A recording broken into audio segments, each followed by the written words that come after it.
찬양 감사합니다. 주의 은혜를 얻기 원하는 간절한 소망을 담은 찬양을 드렸습니다. 하나님이 받으시고 우리 가운데 하나님이 베푸시는 은혜가 가득하게 될 줄 믿습니다. 자, 이 시간은 말씀 보겠습니다. 말씀은 루키서 2장 8절부터 16절까지입니다. 우리는 12절까지만 읽고 말씀 나눌 겁니다. 루키서 2장 8절부터 봅니다. 보아스가 룻에게 이르되 내 딸아 들으라. 이삭을 주우러 다른 밭으로 가지 말며 여기서 떠나지 말고 나의 소녀들과 함께 있으라. 그들이 베는 밭을 보고 그들을 따르라. 내가 그 소년들에게 명령하여 너를 건드리지 말라 하였느니라. 목이 마르거든 그릇에 가서 소년들이 기러운 것을 마실지니라 하는지라.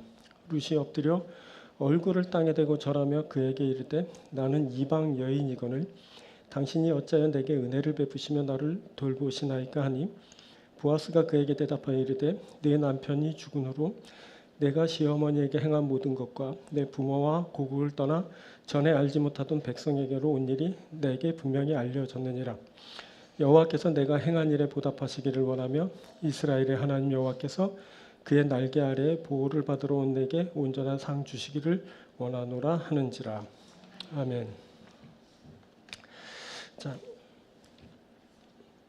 오늘은 루키서 2장 6절부터 16절을 본문으로 보아스에게 속한 밭에 이르렀더라 라는 제목으로 함께 말씀 나누도록 하겠습니다.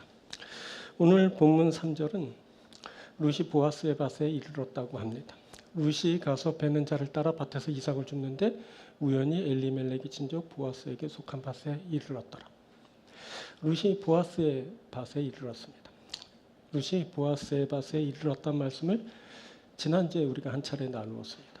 자, 절박한 자가 은혜의 자리에 나아가고 그때 그 자리로 나아가고 만나고 하는 일들이 모두 하나님의 섭리를 따라 이루어진다고 했습니다. 그리고 그 은혜의 자리에서 하나님의 헤세드, 즉 사랑과 긍휼의 마음을 만나게 된다 했습니다. 자, 오늘은 그 자리에서 있게 되는 그 다음 이야기를 살피려고 합니다. 그것에 또 무슨 일이 있게 되었을까요? 자, 오늘은 세 부분으로 말씀 전합니다. 첫 번째, 배려입니다. 배려가 그 은혜의 밭에 이른 자에게 베풀어졌습니다. 자, 은혜의 자리에서 배려를 만나게 됩니다. 그것도 생각지 못한 엄청나고 획기적인 그 배려를 만나게 됩니다. 그 배려는 은혜의 자리에 이른 자들에게 베풀어집니다. 자, 본문 8절입니다. 보아스가 룻에게 이르되 내 딸아 들으라. 이삭을 주우러 다른 밭으로 가지 말며 여기서 떠나지 말고 나의 소녀들과 함께 있으라. 엄청난 배려입니다. 룻이 보아스로부터 엄청난 그 배려를 받고 있습니다. 보면 내 딸들아 들으라, 내 딸아 들으라라고 합니다. 많이들 이것을 연장자가 어린 사람을 부를 때 하는 말로 이해합니다. 그래서 보아스를 상당히 나이가 많이 든 사람으로 보는 경향이 있습니다. 그런데 이것은 일종의 애칭입니다. 자, 2절에서도 시어머니 나오미가 이삭을 주우러 가겠다고 하는 룻에게 내 딸아 갈지어다라고 말합니다. 자, 중요한 것은 보아스가 룻을 내 딸이라고 부르고 있다는 겁니다. 룻은 모압 여인입니다. 그런데 유다 남자가 모압 여인에게 내 딸이라고 부르는 것은 상당히 예외적인 일이었습니다.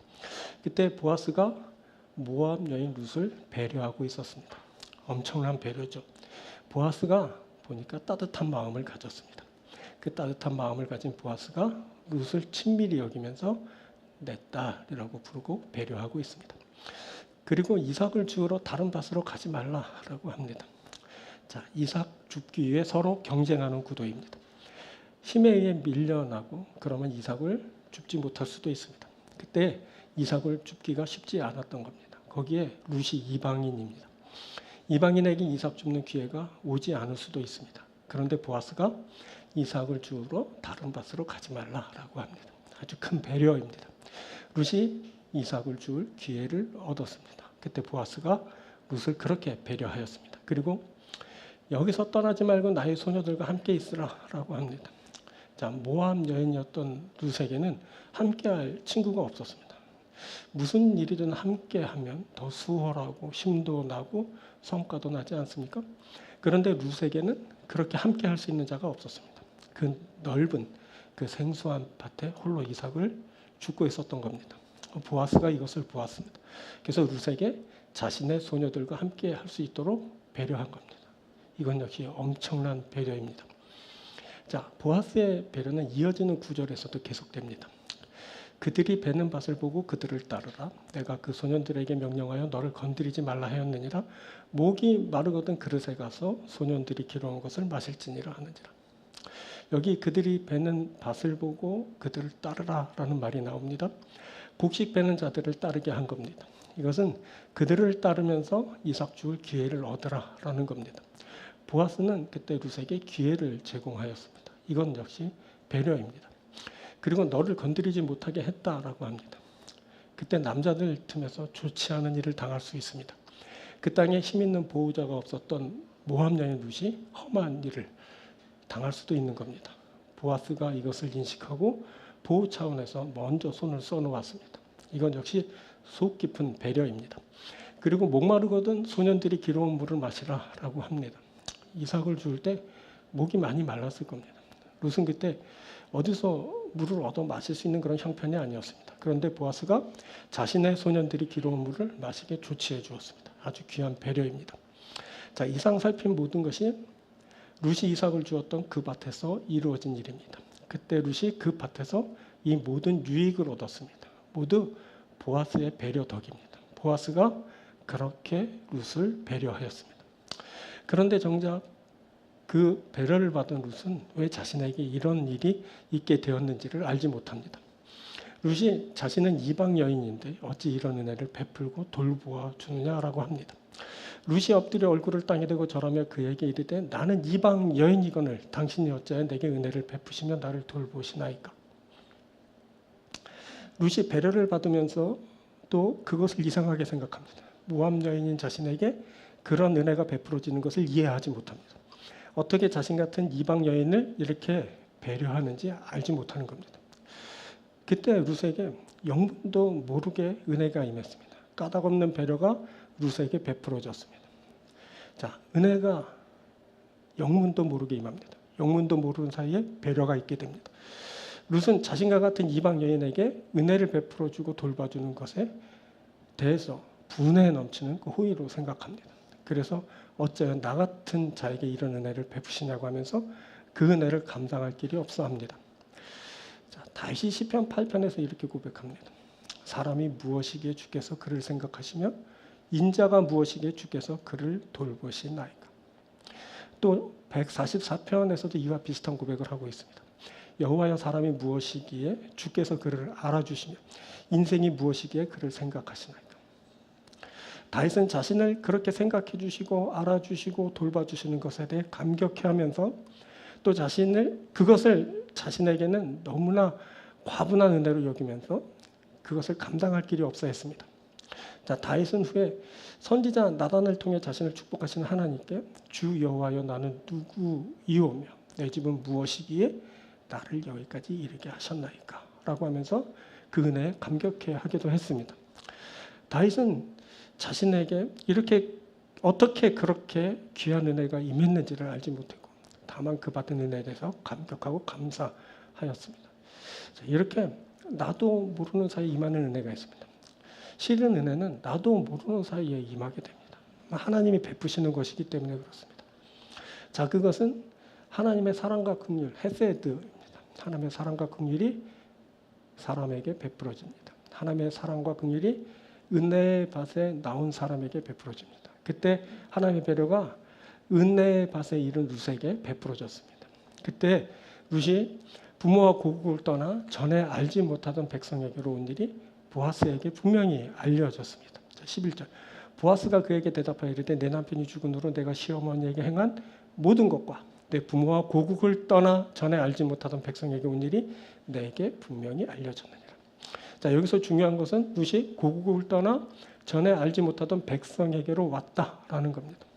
자, 룻이 하나님 야훼께로 왔습니다. 그녀가 은혜의 밭에 이르게 됩니다. 그 밭에 이른 룻에게 은혜가 베풀어집니다. 은혜의 밭에 이른 룻에게 배려가 그렇게 행해졌습니다. 그런데 이것을 룻은 알지 못했습니다. 하지만 그것과 상관없이 그 배려가 룻에게 베풀어졌습니다. 여러분, 영문도 모르게 임하는 은혜가 있습니다. 영문도 모르게 배려가 베풀어집니다. 이 모든 일은 하나님에 의해 이루어지는 일입니다. 하나님이 하나님께 나온 룻을 사랑하셨습니다. 하나님이 하나님께 나온 룻을 긍휼히 여기셨습니다. 그래서 하나님의 헤세드, 그 사랑과 긍휼로 베풀어 주셨습니다. 그때 하나님의 이 사랑과 긍휼의 마음을 갖게 된 보아스가 룻에게 은혜를 베풀게 됩니다. 룻이 보아스를 통해 그 따스한 하나님의 사랑을, 그 긍휼을 받게 되었습니다. 그렇게 사랑과 긍휼이, 그 배려가 룻에게 임하게 된 것입니다. 하나님은 하나님의 은혜를 입은 다윗을 은혜를 베푸는 자로 삼으셨습니다. 그가 왕이 되었을 때 사울 집안의 남은 자를 찾았습니다. 자, 그것은 정적을 제거하기 위함이 아니라 그것은 그에게 은총을 베풀기 위함이었습니다. 그때 다윗으로부터 은총을 입게 된 사울의 손자 무비보셋은 이 종이 무엇이기에 왕께서 죽은 개 같은 나를 돌아보시나이까? 라고 하면서 자신에게 베풀어지는 그 은혜에 감격해 했습니다. 그때 하나님의 은총을 입은 다윗이 무비보셋에게 은총을 베풀었습니다. 그렇게 하나님의 사랑과 긍휼에 마음을 갖게 된 다윗이 무비보셋에게 그 사랑과 긍휼을 이제 베풀었던 겁니다. 여러분, 이것이 바로 은혜입니다. 이것이 배려입니다. 은혜가 은혜를 받은 자를 통해 전달됩니다. 배려가 배려를 받은 자를 통해 전달됩니다. 그가 하나님의 사랑과 긍휼을 입고 그 사랑과 긍휼을 베푸는 통로가 되는 겁니다. 그가 하나님의 마음으로 은혜를 베풀게 됩니다. 그가 그렇게 배려하는 자가 되는 겁니다. 그래서 이 은혜는, 그 배려는 하나님으로부터 온 것입니다. 그렇게 하나님으로부터의 은혜가, 그 배려가 행해지게 되는 겁니다. 자, 그것은 하나님께 나온 자에게 임합니다. 그 밭에 임한 자에게 그 은혜가, 배려가 베풀어졌습니다. 자, 룻이 하나님 야훼께로 나왔습니다. 그녀가 은혜의 밭에 이르렀습니다. 그 은혜의 밭에 이른 룻에게 하나님의 은혜가 그렇게 베풀어졌습니다. 그가 배려를 받게 됩니다. 자, 이것이 우리에게 필요합니다. 이것이 우리에게 은혜를 주고 배려를 받게 하기 때문입니다. 이것이 은혜의 밭에 이른 자에게 임하는 은혜이고 배려입니다. 자, 오늘 우리가 떠나지 말고 함께 있으라, 그들을 따르라, 그것을 마실지니라 라는 말씀 듣습니다. 우리가 떠나지 말고 함께 있으면서 은혜를 받는 자가 됩니다. 우리가 그 구원과 생명의 길을 따라갑니다. 우리가 주님이 주시는 생명을 얻게 하는 생명수를 마시게 됩니다. 우리가 은혜 받은 자입니다. 우리가 구원 얻은 자입니다. 우리가 생명을 얻습니다. 이제 우리가 함께 있으면서 따르면서 마시면서 은혜를 받고 누립니다. 이 귀한 은혜를 받고 누리는 여러분들 되길 바랍니다. 하나님의 배려가 행해질 때 그 배려를 받고 누리는 여러분들이 되길 주님으로 축원드립니다. 두 번째는 보상입니다. 보상. 보상은 성실함과 겸손함으로 행하는 자에게 주어집니다. 자, 은혜의 자리에 보상이 있게 됩니다. 마음의 위로가 되고 기쁨이 되는 상을 받게 됩니다. 이 보상이 성실함과 겸손함으로 행하는 자에게 주어집니다. 자, 12절입니다. 여호와께서 내가 행한 일에 보답하시기를 원하며 이스라엘의 하나님 여호와께서 그의 날개 아래 보호를 받으러 온 내게 온전한 상 주시기를 원하노라 하는지라. 자, 보아스의 말입니다. 보아스는 야훼께서 내가 행한 일에 보답하시기를 원한다라고 합니다. 또 이스라엘 하나님 야훼께서 그의 날개 아래 보호를 받으러 온 내게 온전한 상 주시기를 원한다라고 합니다. 보니 보답 그리고 상을 구하고 있습니다. 보니까 보상입니다. 룻이 이 말을 듣고 위로를 받고 마음으로 기뻐하게 됩니다. 자, 그런데 문제는 룻이 모함 여인입니다. 이것이 계속 꼬리표처럼 그녀를 따라다닙니다. 룻이 자신의 입으로 나는 당신의 하녀 중에 하나와도 같이 못하오니라고 하면서 자신을 한껏 낮추고 있습니다. 자, 앞에선 자신을 이방 여인이라 하면서 자신에게 은혜를 베푸는 것을 의아해했습니다. 모압은 유다 며느리 다말에게서 얻은 자 모압의 후손들입니다. 하나님은 이들을 이스라엘의 총회에 영원히 들어오지 못하게 했습니다. 이스라엘은 모압인들을 혐오하고 기피했습니다. 그런데 하나님은 행한 것에 대해 보답해 주시고 하나님의 날개 아래 보호를 받으러 온 자를 상 주십니다. 그가 유다인이건 모압인이건 상관없습니다. 자, 보아스는 여호와께서 내가 행한 일에 보답하시기를 원하며 라고 룻이 행한 것에 대해 보답받기를 구하였습니다. 여기 보답하다는 샬람이라는 단어는 기본적으로 완전하다, 완성하다라는 뜻의 말입니다. 이 단어는 화해, 회복, 배상, 보상 등의 의미로 쓰였습니다. 보담은 완성도 있게 화해되고 회복되고 보상되는 것입니다.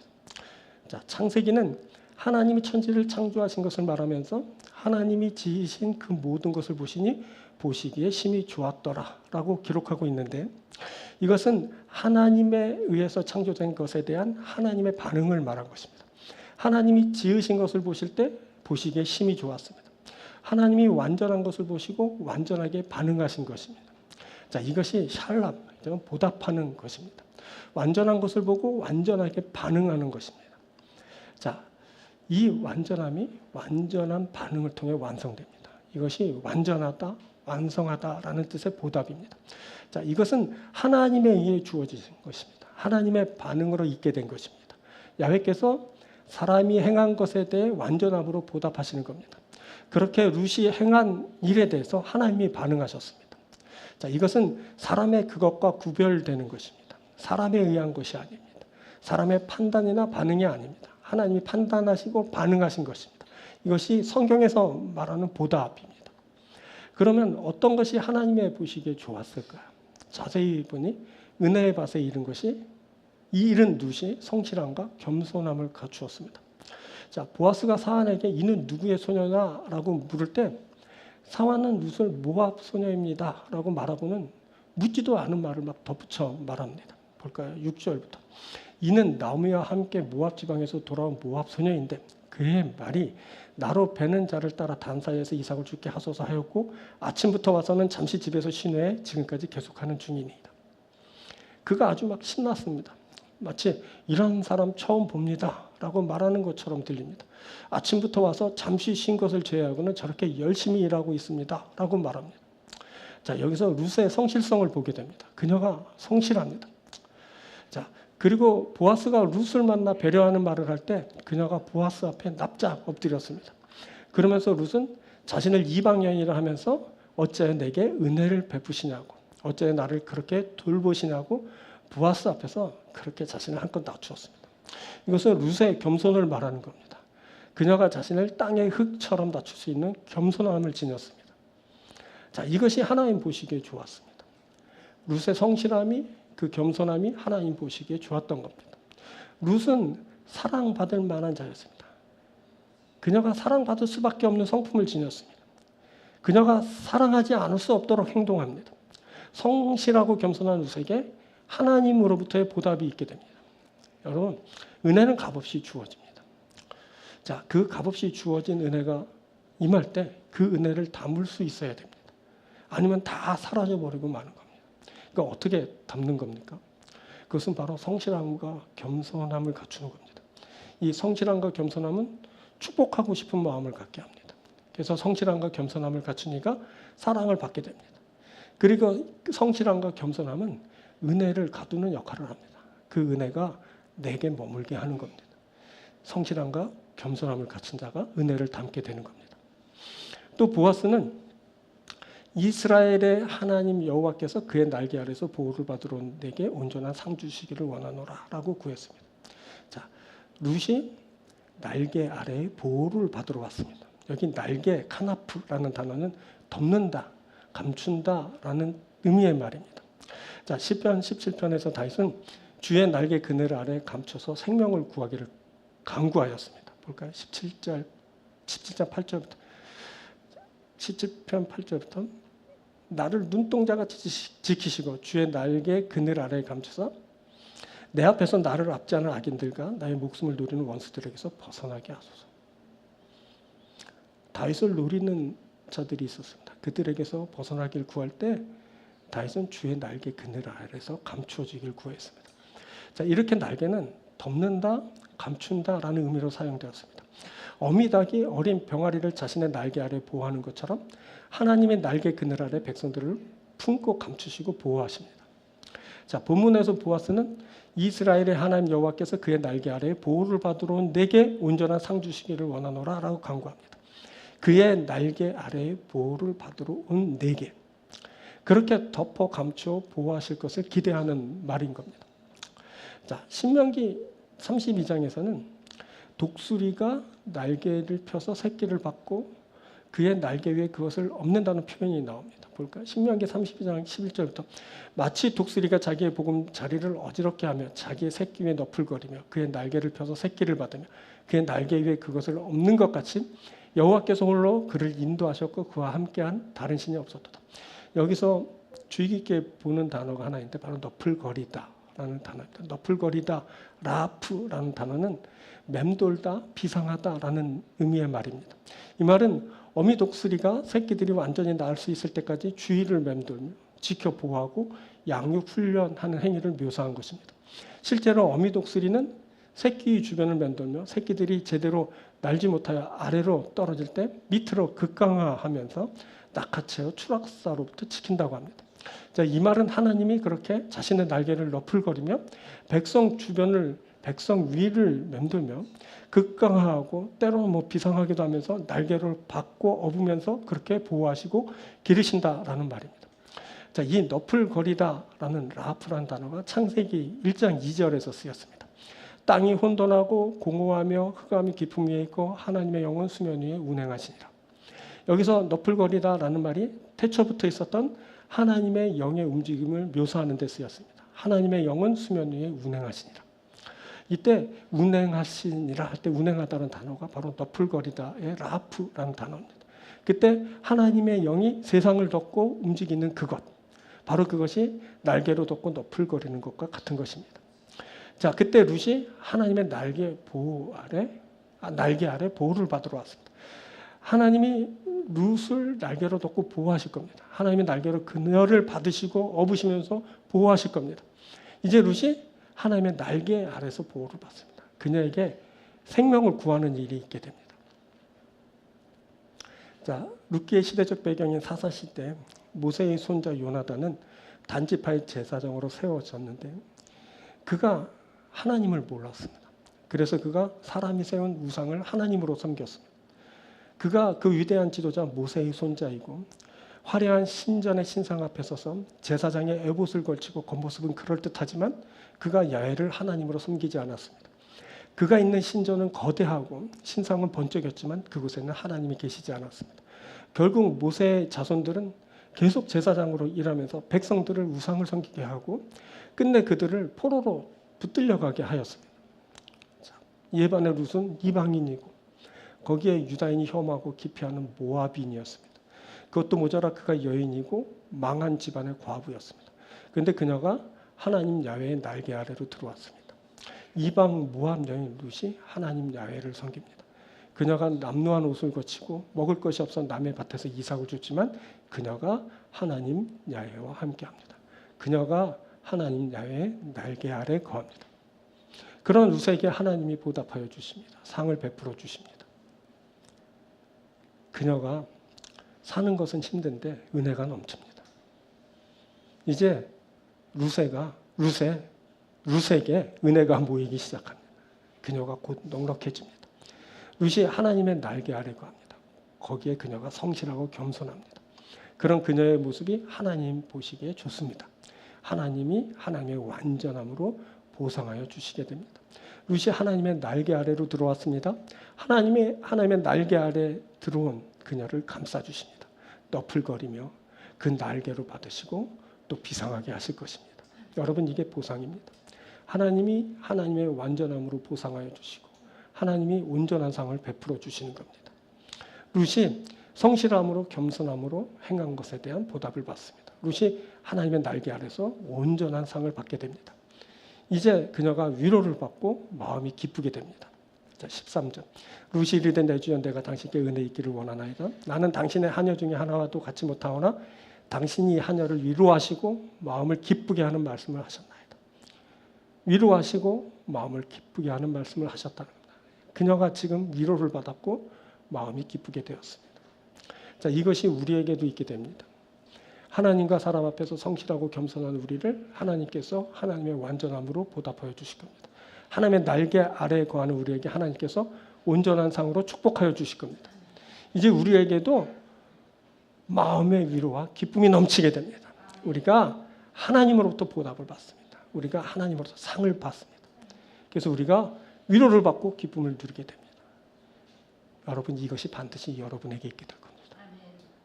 반드시 여러분에게 하나님으로부터 보상이 있게 될 겁니다. 이것을 받으시고 축복을 누리시는 여러분들에게 주의 이름으로 축원드립니다. 세 번째는 방식입니다. 이것은 배려와 보상이 베풀어질 때 방식을 말합니다. 자, 은혜의 자리에 뭐가 있다고요? 배려가 있습니다. 성실함과 겸손함에 대한 보답이 있었습니다. 주 앞에 나온 자에게 상이 베풀어집니다. 이 배려와 보상이 다양하고 독특한 방식으로 베풀어지게 됩니다. 자, 그것은 친밀, 풍성, 관용, 은밀함 정도로 볼 수 있게 되는데, 자, 본문 14절 한번 봅니다. 식사할 때 보아스가 룻에게 이르되 이리로 와서 떡을 먹으면 내 떡 조각을 초에 찍으라 하므로 룻이 곡식 빼는 자 곁에 앉으니 그가 볶은 곡식을 주매 룻이 배불리 먹고 남았더라. 바로 그냥 배려와 보상이 주어지기 시작했습니다. 자, 보아스가 룻에게 이리로 와서 떡을 먹으라라고 합니다. 자, 이리 오라라는 것은 친밀함의 표현입니다. 이 말은 한 상이란 느낌이 있습니다.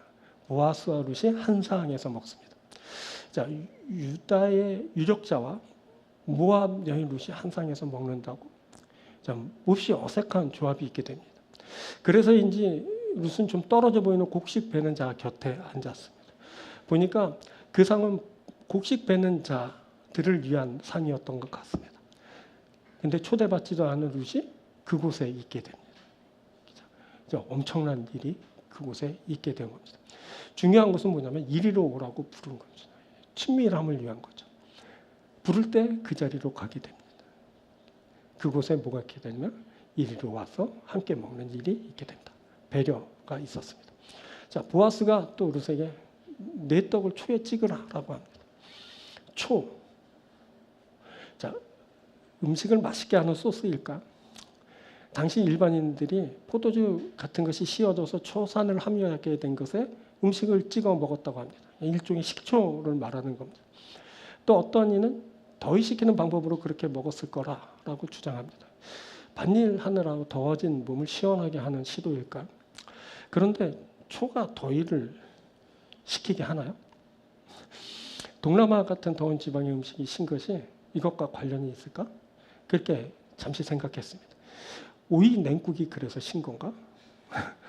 그렇게도 생각했습니다. 더울 때 신 것을 먹지 않습니까? 그때도 그렇게 초에 찍어서 신 거 먹은 겁니다. 자, 여기서 중요한 것은 그게 뭐 더위를 식히기 위한 거였냐, 뭐 건강을 위한 거냐, 그런 것이 아니라 중요한 것은 떡을 초에 찍는 것이 어떤 이유든 그것이 일종의 대우라는 겁니다. 그렇게 하면 좋은 것이어서 그렇게 대우해 준 것입니다. 그때 보아스가 룻을 대우해 주었습니다. 자, 그리고 룻이 곡식 빼는 자 곁에 앉았을 때 그가 룻에게 볶은 곡식을 주었습니다. 자, 볶은 곡식은 고대 팔레스틴의 주요 음식 중 하나로 알려졌습니다. 자, 이스라엘이 약속의 땅에 들어설 때 요단강을 건너는 유월절을 지키면서 볶은 곡식을 먹었습니다.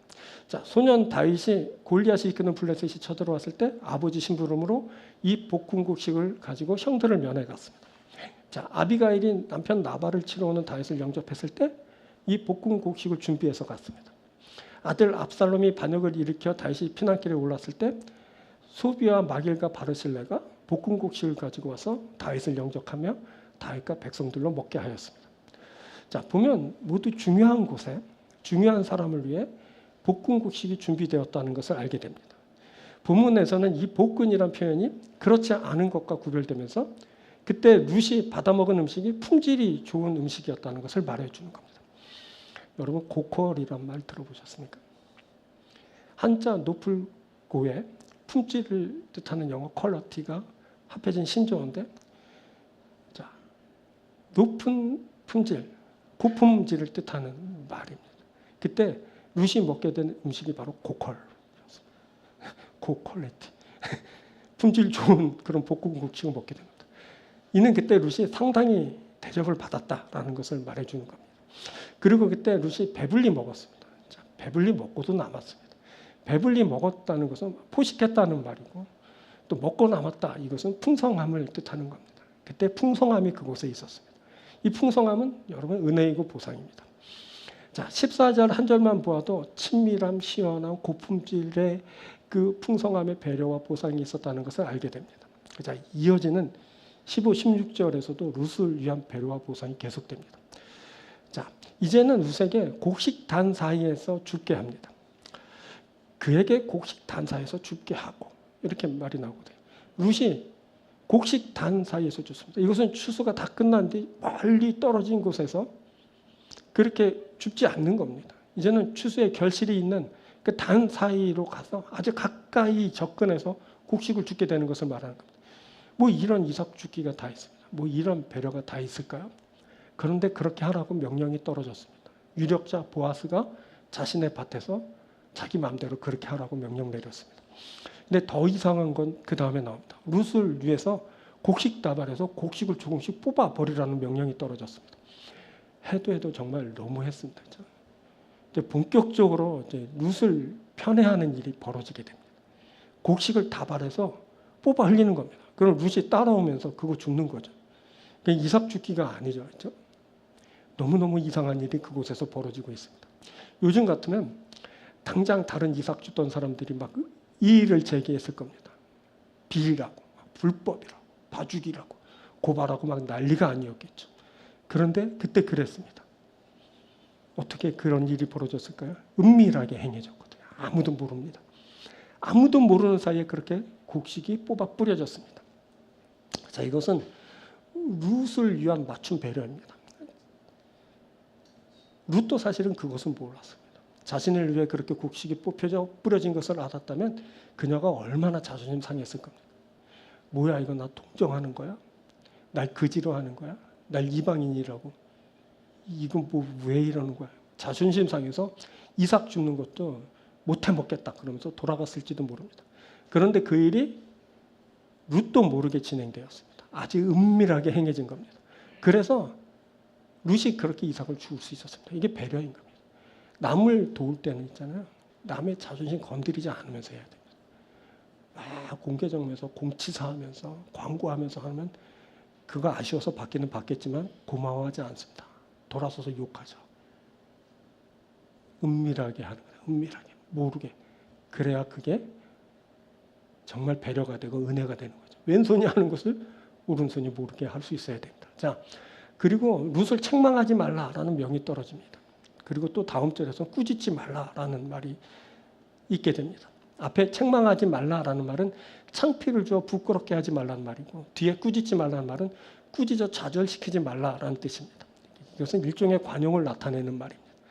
단사에서 죽는데 책망이 없습니다. 가까이 따르면 은혜를 얻게 됩니다. 거기에 책망이 없습니다. 곡식 다발에서 떨어진 것을 취해도 꾸짖음을 받지 않습니다. 안에 들어와 취하는데도 저지하는 일이 없습니다. 안에서 은혜를 얻게 됩니다. 그럼에도 꾸짖음이 없기 때문입니다.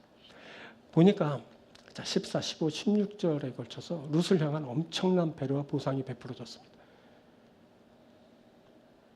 그 밭의 일은 룻에게 그 일이 있게 된 겁니다. 근데 그럼에도 보아스와 룻의 거리는 멀게 느껴집니다. 그렇죠? 보아스가 룻을 가까이 오게 하고 온갖 배려를 다 베풀지만 변하지 않는 것이 있는데 그것은 바로 룻이 모압 여인이라는 겁니다. 자, 룻이 가까이 하기엔 너무 먼 당신일까요? 자, 이 보아스와 룻의 거리감은 다른 수많은 요소로 채워지게 됩니다. 자, 앞에서 우리가 계속 넣었듯이 온갖 배려와 보상이 룻에게 이제 주어지게 됩니다. 그리고 그 거리감, 그것은 이제 잠시 후에 해결되게 됩니다. 자, 보아스가 나오미 집안의 기업 부를 자가 됩니다. 다시 말해서 룻이 보아스의 아내가 된 겁니다. 자, 그리고 룻에게서 태어난 아기가 나오미 가정의 기업을 이을 자가 되었습니다. 자, 그때 보아스와 룻이 가정을 이룰 때까지 룻을 향한 하나님의 보상은 계속되었습니다. 그때 그 보상은 아주 다양한 방식으로 전달되었는데 친밀하게, 좋은 것으로, 그렇죠? 풍성하게, 관용으로, 은밀함으로 그렇게 행해졌습니다. 자, 이 모든 것이 하나님의 은혜가 베풀어질 때의 방식입니다. 이 방식으로 하나님의 은혜가 임하게 되는 겁니다. 누구에게? 그 은혜에 받아 이른 자에게. 성실함과 겸손함을 갖추어서 하나님 보시기에 좋았더라 라는 평을 받은 자에게 이 은혜가 임하게 되는 겁니다. 여러분, 우리가 주님의 부르심을 받고 주 앞에 갑니다.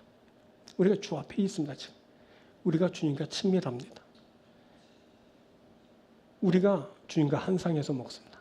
우리가 주님 베푸시는 그것을 먹습니다. 그 베푸시는 것은 세상이 줄 수 없는 수준의 그겁니다. 고퀄입니다. 고퀄리티. 고퀄리티인데 엄청나게 풍성하게 주어집니다. 먹고도 남을 만큼 주어지게 됩니다. 그것을 받을 때 견책이나 꾸짖음이 없습니다. 그래서 가까이 따르면 그 은혜를 받게 됩니다. 아니 그 안에 거하면서 그것을 받게 됩니다. 우리가 어떻게 주님 안에 거합니까? 우리 같은 죄인이 어떻게 주님 안에 있습니까? 근데 꾸짖음이 없습니다. 책망이 없습니다. 오히려 적극적으로 부르시고 안에 거하게 하시면서 그 은혜를 얻게 하시는 겁니다. 그 은혜 받을 때 여러분 은밀하게 행해집니다. 아무도 모릅니다. 여러분이 지금 제가 받은 은혜를 모르죠. 안 가르쳐줍니다. 절대 모릅니다. 나만 아는 거거든요. 주님과 나만 아는 것. 저 역시 여러분들에게 임한 은혜가 뭔지 모릅니다. 어저께 여러분들이 어떤 은혜를 받고 누렸는지 알면 배 아프겠죠. 그래서 제가 몰라도 됩니다. 여러분들이 제가 받은 은혜 몰라도 그건 뭐냐면 은밀함이거든요. 하나님의 은혜의 특징인 거예요. 근데 그걸 막 뭐 알려도 상관없지만 혼자 간직하고 있어도 좋은 겁니다.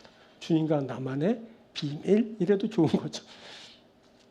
내가 그래서 자존심 상할 이유가 없어요. 주님의 은혜는 자존심 상하지 않게 오는 겁니다.